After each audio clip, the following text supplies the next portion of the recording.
Picture this. It's a Friday afternoon in 1995. The sun is still shining through the kitchen blinds, dust floating in the air like tiny glitter. You've already done your homework, your backpack is zipped, and you've been practicing your smile in the mirror all day. Your friend at school handed you a slumber party invitation. Cartoons, pizza, sleeping bags, popcorn, the whole dream. Heart pounding, you slide that invitation across the table towards your mama like it's your ticket to childhood freedom. She doesn't smile. She barely even looks at it.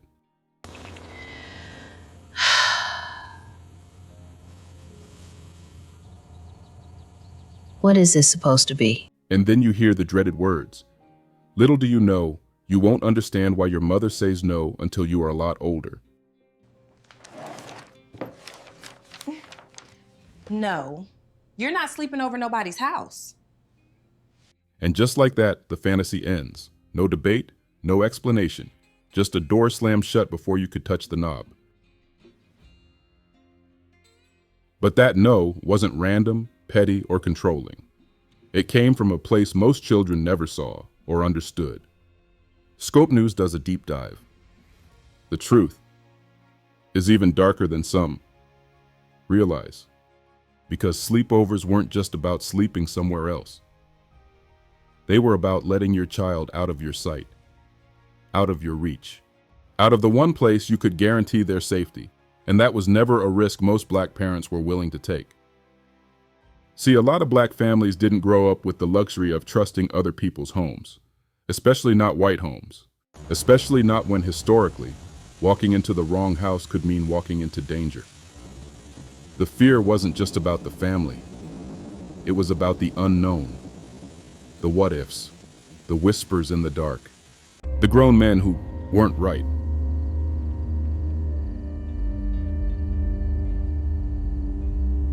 The teenage sons who stared too long, the casual racism, the funny smells, the secrets. You might hear a Black grandmother say, "Ain't no telling what goes on in folks' houses." And that one sentence carries generations of wisdom, because Black folks know that what looks good on the outside, clean kitchen, polite parents, nice neighborhood, doesn't always match what's going on behind closed doors. And even when it was another Black family's house, that didn't always mean a yes either. Because permission wasn't just about race, it was about trust. Had the family been known for years? Did they go to the same church? Were they raised right? Did they clean the way you cleaned? Discipline the way you disciplined? Was there an elder there, a big mama in the house to watch over things? If the answer was no to any of those questions, then the answer was no to the sleepover too. But to understand how deep this goes, you have to go further back than just the 80s or 90s. You have to go all the way back to slavery.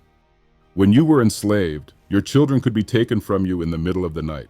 No warning, no mercy. A child could be sold to a plantation 3 states away, and you'd never see them again. That wasn't a fear. That was a fact. Families were torn apart like paper. Mothers screaming, fathers begging, children yanked from arms and given to strangers. That trauma didn't just disappear when slavery ended. It got passed down.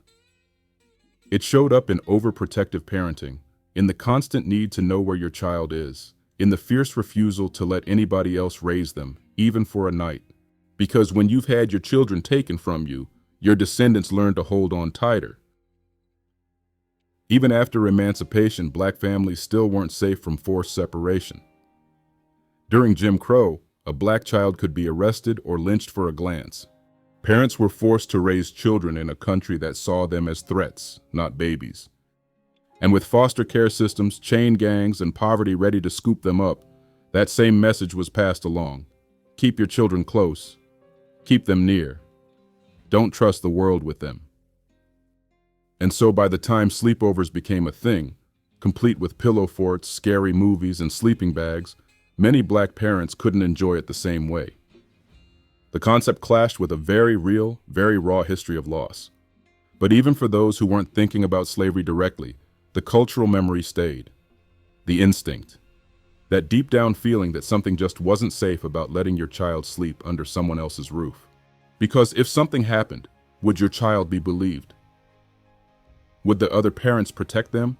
Would they even tell you? Then there was the hygiene factor. Black households often raise children with specific routines. Wrap your hair at night, shower before bed, wear clean clothes to sleep, don't sit on the bed with outside clothes. That's culture, that's care. And it didn't always match what went on in other homes. Ask any black person who was allowed to go to a sleepover, and they'll tell you the stories.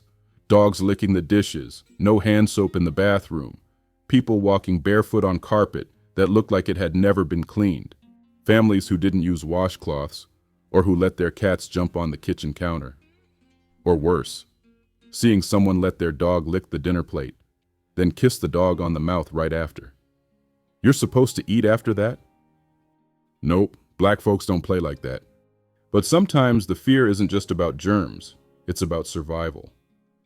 About knowing that one night in the wrong place can change everything. Take Forsyth County, Georgia. Oprah once went there in the late 1980s to confront the open racism that had kept the county nearly all white for decades. It's the same place where, in 2018, a black woman named Tamla Horsford accepted a rare invitation to what was supposed to be a friendly adult sleepover. 11 women, football on TV, a few drinks, laughter echoing through the house.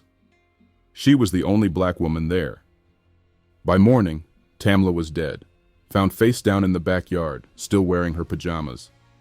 The official story was that she fell from the balcony after drinking, but the bruises on her body, the cuts on her face, and the silence from the people who were there told a different story. Every other guest at that party was white. None of them could seem to agree on what happened, and just like that, another black life ended in mystery. To this day, Tamla's case remains unsolved. No arrests, no closure, just questions. Questions that echo the same reason so many black parents say no when they hear the words sleepover. Because the truth is, even as adults, black people are still not guaranteed safety in spaces where they're the only one. And that's the part that chills the blood. Because for black families, the fear wasn't unfounded, it was inherited, it was earned. It was proved again and again by stories like Tamla's, stories that should have never happened in the first place. It wasn't just about being picky. It was related to trusting your gut. If something looked off, felt off, or smelled off, that was enough to know you didn't belong there. And you were raised to trust that gut feeling, even if it meant missing out on a party. Because nothing was worth compromising your dignity, your safety, or your standards. And then there's the fact that in some homes, what happens there stays there. And not in a cute way, in a scary way, the kind that teaches children to keep quiet, to not tell, to pretend it was all normal. And that silence is dangerous. Too many stories never got told. Too many kids came home changed, confused, or violated. And too many parents found out too late. So black parents decided not to take that chance at all. Because protecting your child from trauma meant doing whatever it took, even if it made you look overbearing. Even if it meant being the only parent who said no. Even if your child didn't understand it at the time. Some black kids did get to go to sleepovers, but it was usually with cousins or family friends who were like cousins. Someone who'd known you since birth. Someone who'd call your mama if you sneezed. Someone who respected how you were raised. And even then, you had to bring your own blanket, your own toothbrush, your own scarf, your own soap. You still had to follow the rules. Because no matter where you slept, you still represented your household. And let's be honest, black children weren't raised to forget who they were just because they weren't at home. So the next time someone laughs at the idea of a black child not being allowed to go to a sleepover, they need to understand it's not just a parenting style. It's not a quirk. It's not a lack of fun. It's a form of protection rooted in history, hygiene, trauma, and love. Because for black parents, safety isn't a given. It's something you guard. And sometimes guarding it means saying no to the party, to the popcorn, to the pillow fights, and keeping your baby right where you can see them. Where they're safe, where they're known, where nobody can sell them, hurt them, silence them, or shame them. Where they sleep in peace, at home. Scope News tells the truth. Here are the facts. This report draws on oral histories passed down through generations of Black families, the Library of Congress archives on enslaved family separations, The Root, HuffPost Black Voices, and public reports on the unsolved death of Tamla Horsford in Forsyth County, Georgia, a county once exposed by Oprah Winfrey for its violent racial history. The truth is in the culture, and the culture remembers. Legal disclaimer. This content is intended for educational, informational, and entertainment purposes. Viewer discretion is advised. The experiences, reflections, and historical references shared are based on documented evidence, generational memory, and public record. Scope News acknowledges that individual experiences may vary, but the patterns discussed reflect deeply rooted truths in Black American history and culture. While every effort has been made to ensure accuracy and respect, this report is not a substitute for professional psychological, historical, or legal analysis. This video contains sensitive themes connected to Black history, generational trauma, and cultural safety. All clips are sourced or generated under fair use for commentary and education. No individuals were harmed in the production of this video,